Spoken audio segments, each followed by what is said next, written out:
360 degree में कहीं भी घुमा सकते हो। मतलब ये बिंदु ना तो अक्ष पर जाएगा, ना निरक्ष पे जाएगा, ना अक्ष पे जाएगा। मतलब कहीं भी तुमको 360 डिग्री, मतलब केवल अक्ष और निरक्ष को छोड़कर कहीं भी तुम बिंदु P रख दो, उस पर हमको निकालना है विभव का मान। तो इस P बिंदु को देखो, अक्ष जैसा जब कहने नहीं है, तो मतलब ये अक्ष से थोड़ा क्या है, निरक्ष से क्या थोड़ा डाउन है और अक्ष से थोड़ा क्या है, ऊपर है। मतलब यहाँ पर मैंने बिंदु P रखा है, यहाँ पर मैंने बिंदु P r, थीटा का मतलब मैंने समझाया था कि ये जो लाइन है थीटा को झुका हुआ है और इसकी दूरी O से कितनी दूरी पर है, r। मतलब इसका डिस्टेंस कितना है, r है। इसका डिस्टेंस कितना है, r। तो दूरी यहाँ से यहाँ तक r है और झुका हुआ कितना कोण पर है, थीटा कोण पर। आप लोग जानते हैं AB जो है, AB है ध्रुव, इनके बीच की दूरी सदैव क्या होता है, इसके बीच की दूरी सदैव क्या होता है, 2a होता है। कितना होता है, 2a होता है। ये बात हमको पता है पहले से, ठीक है। तो आधा करोगे कि कितना हो जाएगा, a, ये भी कितना हो जाएगा, a। अब देखो बाकी इसमें रचना हुआ है। अब इस P बिंदु पर यदि तुम विभव निकालना चाहते हो तो इसके कारण से यहाँ से डिस्टेंस यहाँ तक मांग करेगा नहीं। अब देखो ये कोई ऐसा समकोण त्रिभुज तो है नहीं जो हम फटाफट इसका वैल्यू निकाल देंगे और धड़ाक से कम कर देंगे। तो पहले मेरा कंडीशन क्या था, निरक्ष में था तो ये 90 डिग्री पर श्योर था, और जैसे मान लेते हैं इस प्लस के कारण से विभव निकाल रहे थे, ये a था वैल्यू, ये r था वैल्यू, 100% हम r plus a square under root लिखते थे। लेकिन इसमें देखो ऐसा तो त्रिभुज है नहीं, तो हम फटाफट निकाल सकते हैं। इसलिए क्या करते हैं, इस P बिंदु पर जो विभव निकालते हैं, इस यहाँ से यहाँ तक इसका दूरी कितना मान लेते हैं, r1, और यहाँ से इसका दूरी कितना मान लेते हैं, r2। ठीक है यहाँ तक। तो देखो मान लिए हैं, माना कि A बिंदु है जिनके बीच की दूरी क्या है, 2a है, जिनमें आवेश A पर -q रखा हुआ है और B पर +q आवेश रखा हुआ है। और इनका आघूर्ण तो प्रदर्शित किया जाता है ना, आघूर्ण सदैव किधर से किधर होता है, माइनस से प्लस तरफ, ठीक है ना। इसलिए देखें इसका सूत्र क्या लेते हैं, P बराबर Q इंटू 2a लिख दिए।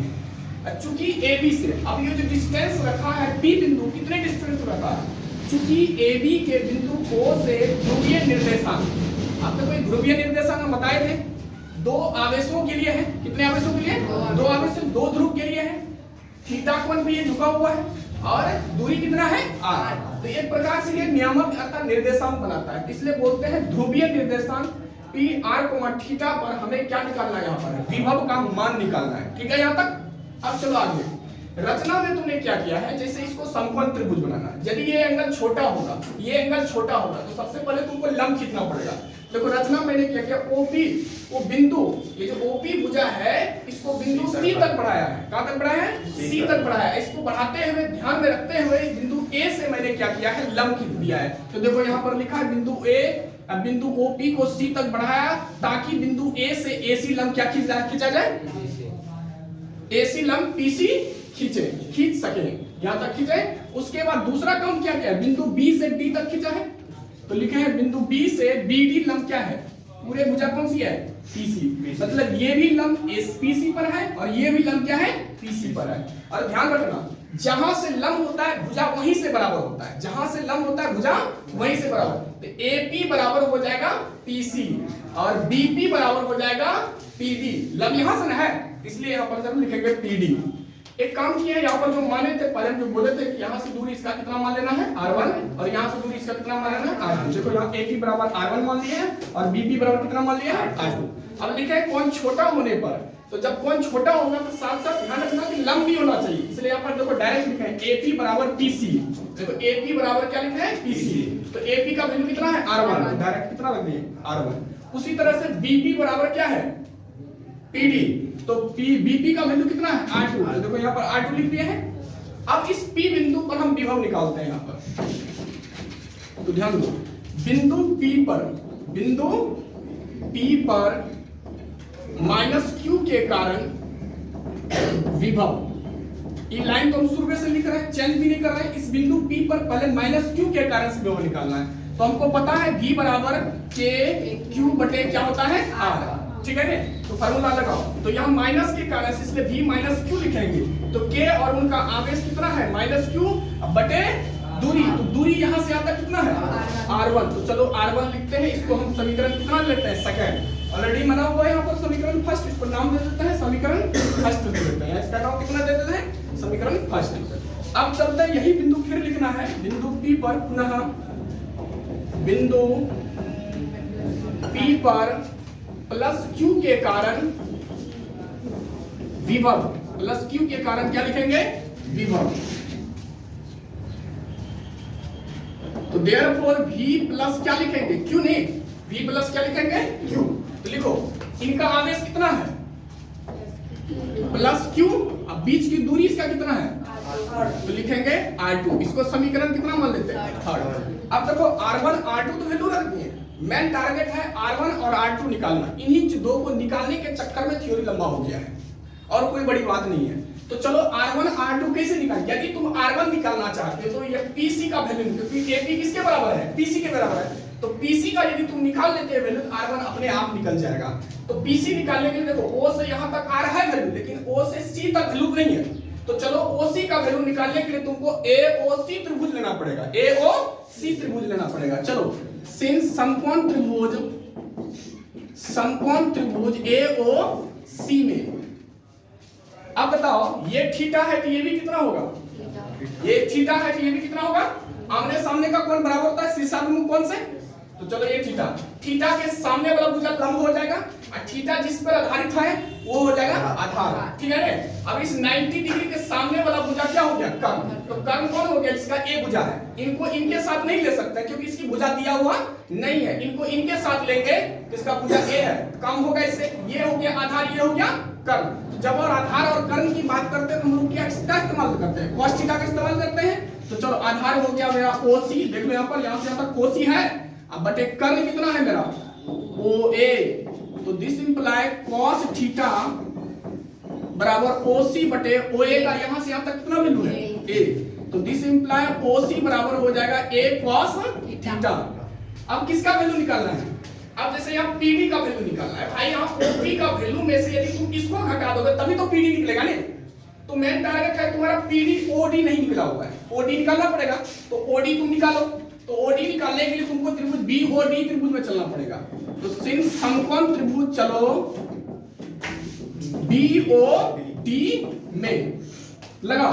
अब देखो इस थीटा के सामने एक लंब हो गया और ये 90 डिग्री के सामने क्या हो गया, कर्ण हो गया। हमको इनके साथ लेना है, जिसकी भुजा रहेगा उसी के साथ लेना है, इनको नहीं लेना है। तो ये हो गया आधार, ये हो गया कर्ण। तो इसमें भी चलेगा cos थीटा। आधार तुम्हारा OD, कर्ण तुम्हारा OB बराबर cos थीटा बराबर OD का वैल्यू कितना है, नहीं है, तो लिख दो OB का वैल्यू यहां से यहां तक कितना है, A। तो दिस इंप्लाई OD बराबर कितना हो गया, A cos theta, A cos theta. तो वैल्यू निकल गया OD का। पहले हम निकाल लेते हैं PC का वैल्यू, पहले किसका निकाल लेते हैं, PC का। तो चलो PC बराबर, PC में कहां से कहां तक भुजा होगा, O से P, O से P यानी OP plus OC, OP plus OC। तो दिस इंप्लाई PC बराबर OP का वैल्यू यहां से यहां तक कितना है, R। अब OC का वैल्यू यहां से यहां तक कितना है, देख लो यहां पर निकला हुआ है A cos थीटा। तो लिख दो यहां पर A cos थीटा। अब यदि PC का वैल्यू निकल गया मेरा, तो PC किसके बराबर है, देखो यहां पर PC किसके बराबर है, AP। और AP किसके बराबर है, R1 के बराबर है। तो एक काम करते हैं, AP बराबर PC बराबर R1 लिख सकते हैं ना। अब जब PC का वैल्यू तुम्हारा इतना है तो R1 का तो वैल्यू उतना ना होगा, क्योंकि आपस में सब क्या है, बराबर है। इसलिए डायरेक्ट इसका वैल्यू लिख देते हैं बराबर R plus A cos theta. जैसे इसका वैल्यू निकाला है उसी तरह से PD का वैल्यू निकालना है। तो देखो यहाँ PD हमको में किसका वैल्यू निकालना है, यहां से यहां तक PD निकाला, इतना भुजा घटा दोगे तब ना PD निकलेगा। एक काम करो OP तक लो तुम। चलो यहां पर OP बराबर, तो OP में PD प्लस क्या लिखेंगे, OD।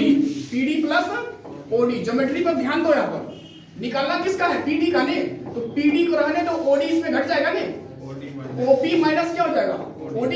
तो बताओ PD बराबर कितना हो गया, OP का वैल्यू कितना है, यहां से यहां तक कितना है, R। OD का भी तुरंत निकाले हो value, A cos theta, A cos theta. तो वैल्यू निकल गया। अब यदि PD का वैल्यू निकल जाता है तो PD किसके बराबर है, देखो BP के बराबर। अब BP का वैल्यू कितना है, तो इसका मतलब है R2 का वैल्यू वही निकल जाता है। डायरेक्ट लिखते हैं PD बराबर BP बराबर R2 बराबर क्या लिख देंगे R minus A cos theta. अब इन दोनों का वैल्यू निकल गया R1 और R2 का। इन दोनों का वैल्यू हम किस में रख देते हैं, समीकरण सेकेंड और समीकरण थर्ड में रखते हैं। तो लिखो समीकरण सेकेंड तथा समीकरण थर्ड में R1 तथा R2 का मान रखने पर, ध्यान दो, रखने पर V माइनस क्यू बराबर, V माइनस क्यू का वैल्यू देखो कितना है, K उसका आवेश माइनस क्यू है बटे R1। तो इसको डायरेक्ट हम लिख देते हैं माइनस का KQ बटे R1 कितना है वैल्यू, देख लो यहाँ पर R1 कितना है R plus A cos theta, निकल गया। अब चलो V प्लस Q का मान निकालते हैं तथा V प्लस Q बराबर, V प्लस Q बराबर तो KQ बटे R2 का वैल्यू रखो कितना है यहाँ पर देख लो R minus A cos theta. तो वैल्यू निकल गया। जब भी वैल्यू निकल जाता है V माइनस Q और V प्लस Q का, तो हम इस B बिंदु पर क्या काम करते हैं, कुल विभव निकाल लेते हैं। तो यहां तक सबका कंप्लीट है, ठीक है। उतारो गया है। अब इस बिंदु पर यानी इस P बिंदु पर हमको कुल विभव निकालना है। तो साफ स्पष्ट लिखना है बिंदु P पर कुल विभव यानी V बराबर V, एक काम करोगे ये माइनस में है, किस में है माइनस में, ये किस में है प्लस में। तो प्लस वाले को पहले ले लेते हैं, माइनस वाले को बाद में ले लेते हैं, कैलकुलेशन में ठीक रहेगा। तो V plus Q plus V minus Q। अब वैल्यू रखो यहाँ पर, तो दिस इंप्लाई V बराबर V प्लस Q का वैल्यू रखो कितना है वैल्यू देख लो। इसका वैल्यू देखो यहाँ पर KQ बटे R minus A cos theta, KQ बटे R minus A cos theta plus उसके बाद इसका वैल्यू कितना है V माइनस Q का माइनस KQ बटे R plus A cos theta. तो जैसे माइनस का वैल्यू रखोगे ये माइनस प्लस क्या हो जाएगा माइनस, इसको डायरेक्ट माइनस कर देते हैं KQ बटे R plus A cos theta. यहाँ तक ठीक है। अब देखो KQ कॉमन ले लेते हैं, बराबर है V बराबर KQ कॉमन ले लिए 1 बटे R minus A cos theta minus 1 बटे R plus A cos theta. ऊपर से भी KQ बाहर करोगे तो यहाँ में कुछ तो 1 छिपेगा, बचता है नहीं, तो यहाँ भी क्या बचेगा 1। तो मैंने जो इसमें जो कॉमन था उसको बाहर कर लिए। अब इसके अंदर में कैलकुलेशन करते हैं, यहाँ केवल मैथमेटिक्स है, ध्यान दो। V बराबर KQ मल्टीप्लाई अंदर में एलसीएम कितना होगा R minus A cos theta into R plus A cos theta. अब चलते हैं बाहर, इस टर्म को इसमें टोटल डिवाइड करोगे तो ये माइनस वाले से कटेगा, बचेगा कौन R plus A cos theta. अब देखो यहाँ माइनस है, अब इस टर्म से इसमें डिवाइड करोगे तो ये प्लस वाला खत्म हो जाएगा, बचेगा माइनस वाले। तो जब माइनस वाले के यहाँ वैल्यू रखोगे तो सामने माइनस रखा हुआ है, ये माइनस से गुना करना शुरू कर देगा, माइनस से गुना हुआ, ये माइनस प्लस क्या हो जाएगा प्लस A cos थीटा। अब देखो इसमें ये माइनस में है ये प्लस में है, ये घट जाएगा। अब बचेगा क्या A cos theta plus A cos theta, कितना हो जाएगा, 2 बार नहीं आया है, इसको हम लिख देते हैं V बराबर KQ multiply 2A cos theta.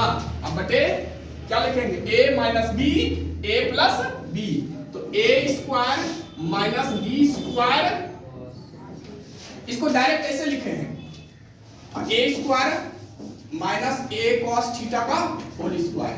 तो इसका स्क्वायर करोगे तो R square minus A square cos square क्या हो जाएगा थीटा। यहाँ डायरेक्ट लिख दिए हैं।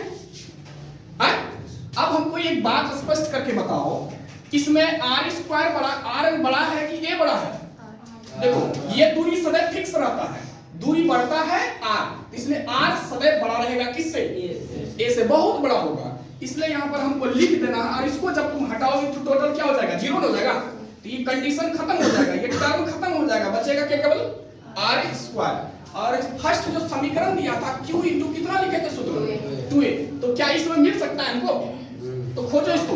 तो V बराबर K, यहाँ पर मछली ब्रैकेट दो, Q इंटू 2A ब्रैकेट बंद कर दो cos थीटा। अब बटे डायरेक्ट क्या लिखते हैं R स्क्वायर, यहाँ ब्रैकेट में लिख दो r बहुत बहुत बड़ा है a से, ठीक है, r बहुत बहुत बड़ा है a से, इसलिए a स्क्वायर खत्म, बचेगा r स्क्वायर। इधर थोड़ा सा साफ कर लेते हैं। अब हो गया डेरिवेशन कंप्लीट। इसका डायरेक्ट सूत्र कितना रखोगे? कौन सा समीकरण माने थे स्टार्टिंग में? फर्स्ट।